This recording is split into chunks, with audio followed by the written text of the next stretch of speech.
안녕하세요. 주식마법사TV입니다. 9월 8일 수요일 오늘의 종목 리뷰 및 내일의 관심 종목에 대해서 말씀드리겠습니다. 영상 보시기 전에 좋아요, 구독, 알림 버튼 부탁드립니다. 자, 금일 새벽 마감한 미국장 별 변동 사항은 없었습니다. 나스닥이 0.07% 상승 마감했고요. 하지만 다우존스 같은 경우에는 0.76% 하락 마감했습니다. 다우존스가 하락을 하긴 했지만 그렇게 하락폭이 크지도 않고 우리나라 장에 미칠 영향은 그다지 크지 않을 거라고 생각을 했습니다. 하지만 오늘 우리나라 장 코스피 코스닥 양시장 하락이 나왔습니다. 코스피가 0.7% 하락이 나왔고요. 코스닥은 1.63% 하락이 나왔습니다. 코스피가 이렇게 하락한 건 카카오와 네이버가 각각 10.6% 그리고 7.8% 하락을 했기 때문에 코스피 지수가 이렇게 하락을 한 것 같습니다. 자, 오늘 코스피 전체 차트를 보시면 코스피가 오늘 하락을 했지만 20일 이동평균선은 지켜주었습니다. 하지만 내일 선물 옵션 만기를 앞두고 다시 20일 이동평균선을 무너뜨린다면 이건 또 이야기가 달라질 수 있겠죠. 그러면 또 3100포인트 이런 부분까지 또 하락을 할 수도 있다라는 겁니다. 어쨌든 내일 선물 옵션 만기를 맞아 가지고 주가가 출렁거릴 수 있다라고 생각을 하고 거래를 해야 될 것 같습니다. 그러면 종목 하나하나 보시면서 말씀드리겠습니다. 첫 번째 종목은 카카오입니다. 자, 카카오 오늘 하락했던 까닭은 여러분들 다들 아시겠지만 정부 여당에서 카카오와 네이버에 대한 규제 그런 걸로 인해서 오늘 카카오가 굉장히 많이 하락을 했죠. 오늘 이렇게 수급을 보시면 외국인 300만 주, 기관 130만 주 매도를 했다는 거죠. 이렇게 거래량이 터지면서 이렇게 긴 음봉이 나왔을 때는 이게 싸다고 매수를 하는 게 아닙니다. 물론 장중에 짧은 단타는 칠 수 있겠죠. 하지만 떨어지는 칼날을 잡아가지고 이걸 장기 투자한다 그런 생각을 가지시면 안 됩니다. 내일 같은 경우에 카카오가 13만원 이하 이런 자리는 단타로서도 충분히 가능하지 않나 라는 생각이 듭니다. 이 자리까지 떨어질 것 같지는 않은데요. 혹시라도 내일 선물 옵션 만기를 맞아 가지고 카카오가 13만원 이하 지점에 온다면 장중 단타 한번 노려 보겠습니다. 다음은 카카오뱅크입니다. 자, 어제 방송에서 제가 말씀을 드렸죠. 이 카카오뱅크 같은 경우에는 오늘 종가에 한번 오버나잇 해보겠다라고 말씀을 드렸는데요. 오늘 카카오가 10% 정도 이렇게 빠지는 바람에 저는 카카오뱅크를 종가 오버나잇 하지 않았습니다. 카카오가 이렇게 악재를 맞았으니까 카카오뱅크 차원에서도 좋은 시그널은 아닙니다.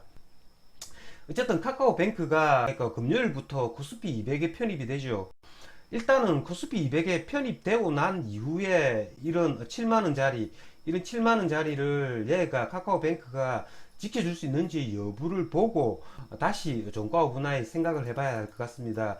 다음 SK바이오사이언스인데요. 자, SK바이오사이언스 같은 경우에도 오늘 악재라면 악재라 할까 뉴스가 떴죠. 싱가포르의 행동주의 펀드가 SK바이오사이언스의 지분가치가 SK케미칼의 주가에 제대로 반영되지 않고 있다는 이유로 이 SK 케미칼이 보유하고 있는 SK바이오사이언스 주식을 팔아라 라고 이야기를 했다라는 거죠.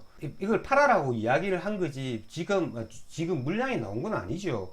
27만 5천원 이런 전저점 부분까지 온다면 매수를 한번 고려해 본다라는 거죠. 하지만 이런 전저점 부분을 만약에 얘가 무너뜨린다면 얘가 25만원까지도 이렇게 올 수 있습니다. 그렇기 때문에 저점을 찍을 때는 굉장히 저점을 이렇게 찍어야 된다는 겁니다. 다음은 정치 테마주입니다.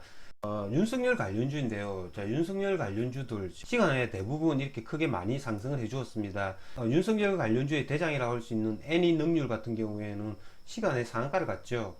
자, 얘가 시간에 이렇게 크게 상승한 건 장 마감 후에 윤석열이 기자회견을 했죠. 그러니까 고발 사주 의혹에 대해서 기자회견을 했죠.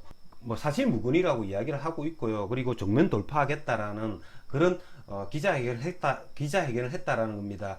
그런 말미암아서 애니 능률이 상한가를 가고 있는데요. 이렇게 역배열 애들은 반짝 하더라도 이거 따라잡을 수는 없겠죠. 윤석열 관련주들이 내일 이렇게 상승을 한다면 그동안 크게 상승을 해주었던 이 홍준표 관련주들은 조금 크게 하락할 수 있습니다. 자, 제가 어제 방송에서 말씀을 드렸죠. 이 홍준표 관련주들은 대부분 오늘 투자 경고 종목이나 투자 경고 예고가 걸린 그런 종목들이 어제 굉장히 많았습니다.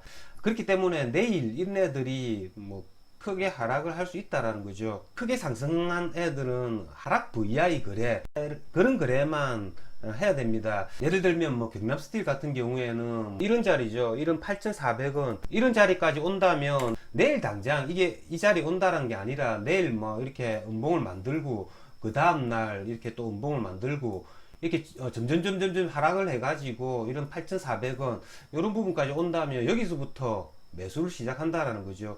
그렇게 한다면 이런 홍준표 관련주들은 다시 한 번 더 이렇게 반등을 해주지 않을까라는 생각이 듭니다. 어쨌든 홍준표 관련주들 내일 하락 VI를 이용한 거래를 한번 해보도록 하겠습니다. 자, 다음은 수소차 관련주입니다. 자, 오늘 수소차 관련주들 일정이 있었음에도 불구하고 오늘 크게 하락을 했습니다. 뭐 일진 하이솔루스 6%, 그리고 평화산업 7%, 동아화성 뭐 4% 이렇게 하락을 해주었다라는 거죠.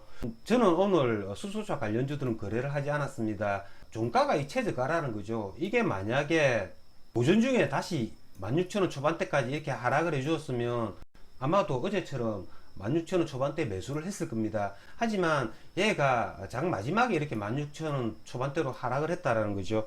오늘 일정이 있었음에도 불구하고 얘네가 하락을 했다라는 건 이런 일정 매매를 노리고 한번 얘네들이 이렇게 슈팅을 해줄 때 수익 실현하려고 하던 이 단타들이 이게 슈팅이 없으니까 이렇게 실망 매물이 나왔다라는 거죠. 자, 오늘 수소차 이벤트가 있었죠. 국내 15개 대표기업 참여한 수소위원회 출범, 수소사에 앞당긴다.